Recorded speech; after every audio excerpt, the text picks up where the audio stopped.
For a long time, I've had the Sigma Art 24 to 70 millimeter 2.8 lens, and I bought it. I had a Canon 90D, and I've been using this thing forever. It's super duper heavy, and sold my Canon and bought a Sony a7S III, and which is what I'm on now, and bought the adapter and all that stuff. But the weight of that lens is just incredible. So I was wondering, because I do a lot of 24 millimeter shooting, like when we go out to Daytona, I find that I can get more of the scene, obviously, in 24 millimeter than 70. Don't use a 70 a whole lot. And like I use a monopod, like this monopod right here that's like 7 feet long or whatever it is. So when this thing is like way up in the air, trying to adjust the lens, you got to bring it down also. So I just, from now on, I just am going to use 24 millimeter on that and just kind of get a wider shot. So I thought to myself, man, I'd like to just get a 24 millimeter lens, but I don't know, because the G Master 24 millimeter 1.4 it's a $1,400 lens. I didn't know if I should get that or if I should keep this. But me being the Jason Gaddy that I'm always going to be, I went out and I bought this guy. This is the Sony 24 millimeter 1.4, and I don't know if it's going to focus in on me or not. Hey, Sony, why don't you do that product placement thing that you do on your $600 cameras? Anyway, so I went out and bought this lens, and I'm going to do a comparison right now so you can see the difference between a Sigma 24 to 70 at 2.8 versus the Sony 24 millimeter at, we're going to do 1.4 and 2.8. Keep everything the same. Right now my settings are, I'm running 6. Shit, I ain't running 6. Right now I'm running 6. I'm still not running 6. Right now I'm running 4K, 60p, 422 color at 100 megabytes a second. And so that's with the 24 to 70 right now, Sigma lens. So I'm going to switch over to the Sony lens, and it's going to be at 1.4. So you're going to get to see side by side how these cameras look. Now this room it's 10 to 12 foot deep. The camera is about 8 feet from this wall, which is behind me. I put up the light curtain so you can kind of get an idea of the bokeh that you would get at 24. So check out the bokeh here, and I'm going to end up running these videos side by side so you can get a side by side comparison. But this is what you can expect with a 24 millimeter or 24 to 70 millimeter Sigma lens. Let me switch over to this other lens real quick.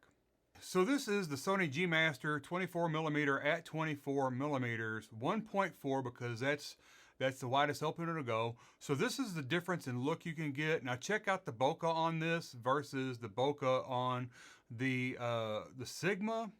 And look how much brighter it is. You can get a lot more light in here with this, like, yeah, no kidding. So the camera is set right now on picture profile 11, and I'm at 100 ISO. And nothing's changed in the camera except for the lens and the f-stop. So this is the difference. This is the amount more light you can get in your camera with this lens. I really like this lens, and you'll probably notice if there's any one that's more wider than the other. I would think the Sony would be wider, because the Sigma lens, by the time you get that adapter on there and everything, that is a huge Sony. Hey Sony, do me a favor, would you please put product power or product showcase in your $3,500 camera? You got it in your $600 camera. So, is it going to do it? Hell no to the no. There. So, look how big that is. That is just a monster. It's all glass and all that other good stuff. So, this is heavy as hell. But if you want to know if you should upgrade from one to the other, maybe this will give you an idea. Let me switch up to 2.8 so you can kind of see the difference of that. And the thing with the G Masters are, that's 2.8, so that should look quite a bit like the Sigma. The thing with the G Masters are, you can't, like right now I'm running a program called Shutter. You can't auto adjust with the program like you can in Shutter. You have that, the f-stop is manual in the lens. That's the only drawback. And another thing that, if you want to know like reasons why you should get the lens, you know, the G Master, on the Sigmas, these don't like lock in.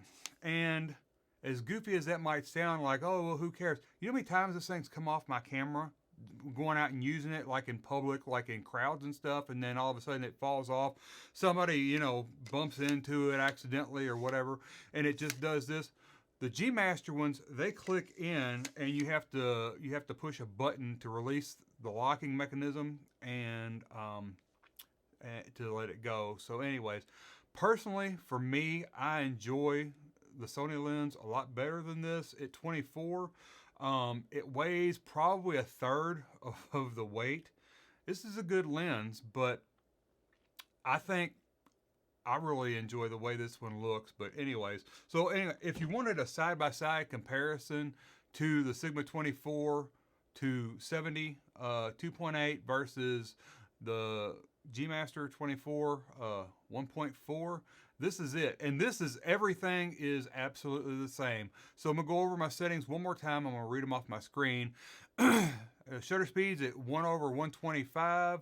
I'm shooting at 4K 60p at 422 color, 100 megabytes a second, and ISO is 100. Is there any other pertinent information on there? Right now I'm at 2.8 f-stop, and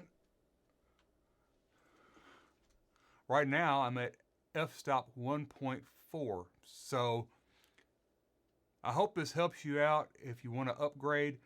I'm going to probably end up selling this lens to recoup the majority of my money. Actually, I got this lens online. I paid $1,100 for it. It was an open box, brand new open box, never been used. Everything was, I mean, didn't even look like it had been opened. Everything was in place. Nothing was torn apart. Nothing. I mean, I bought a new one, sent it back, and then I bought this because I bought this used one, well, open box, and they looked identical, the packing and everything.